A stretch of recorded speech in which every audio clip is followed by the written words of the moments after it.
In the name of the Father, the Son, and the Holy Spirit. Amen. Jesus said, I am not alone. I am with the Father. Presence is experienced in different ways, especially today.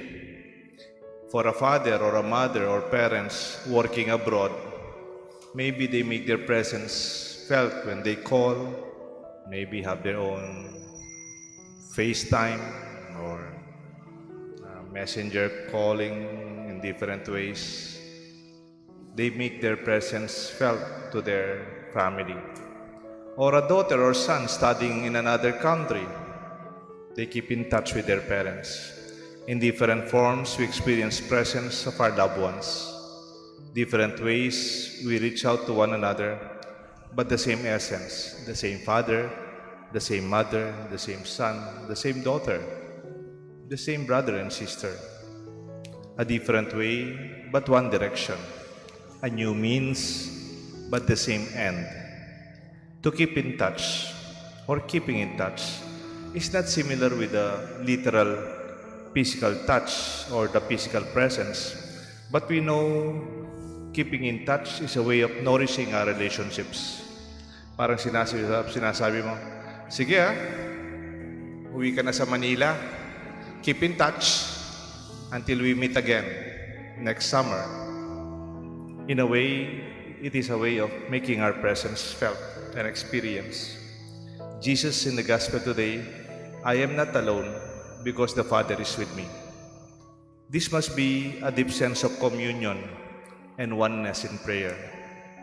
Jesus never felt alone, even when he was abandoned by his disciples, when he was crucified.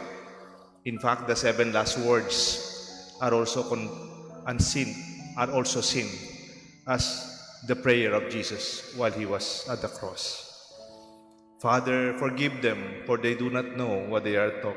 Father, always in touch with the Father, even in the most difficult time. Loneliness is a lack of connection, not a lack of company.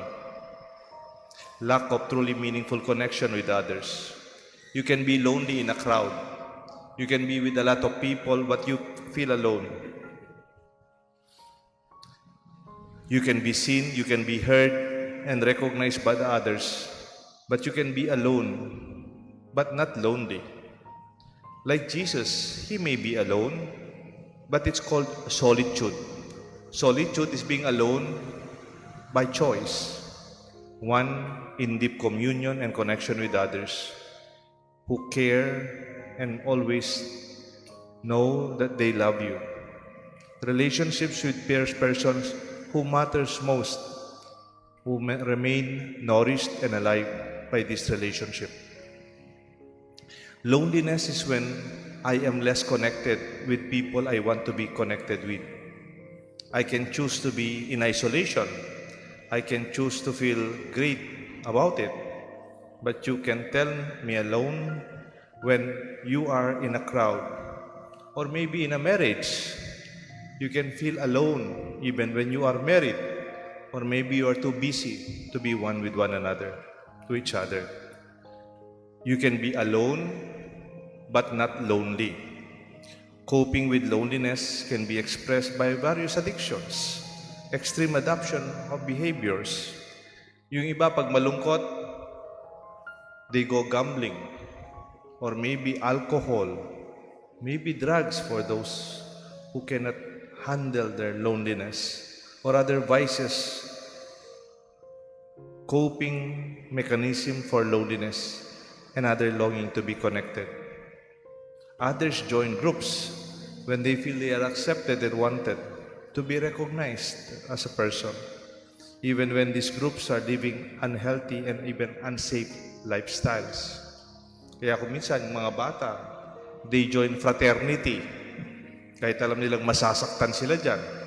Alam nilang they will be in trouble. And yet they join because they want to belong. They want to keep some kind of a connection when they are new in a crowd or in a campus. Today, in modern society, we tend to invest less and less with other people. Invest in your relationship with others, not only with your closest family, but even with other forms of relationships. Even casual encounters make us connected. The mailman, the grocery attendant, makes us feel we belong.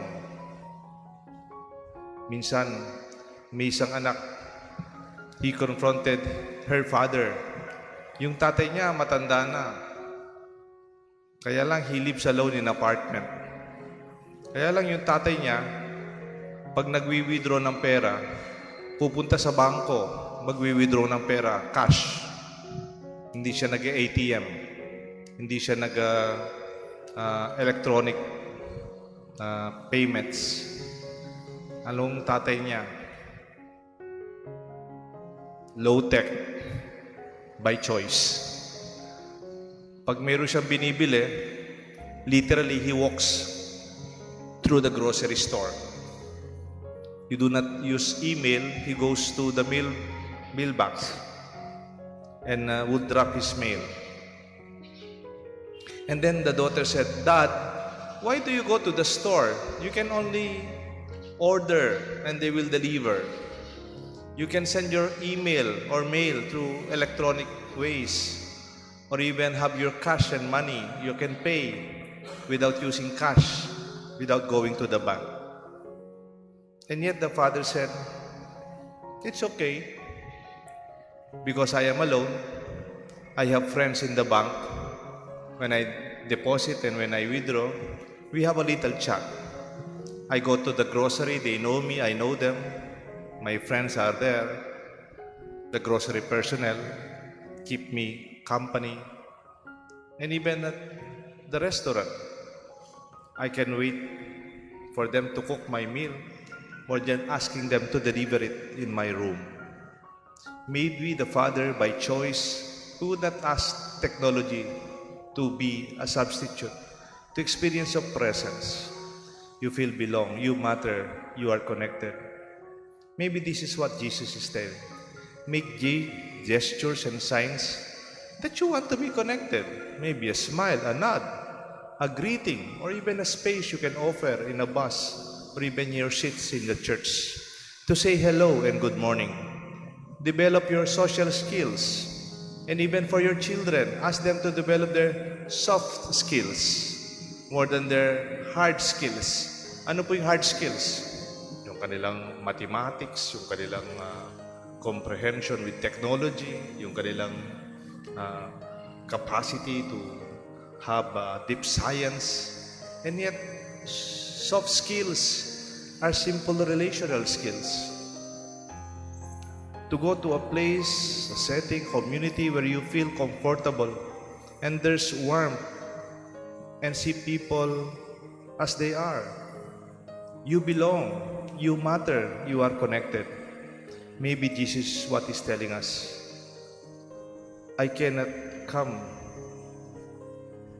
physically, but I am with you in spirit. This coming Sunday, we will celebrate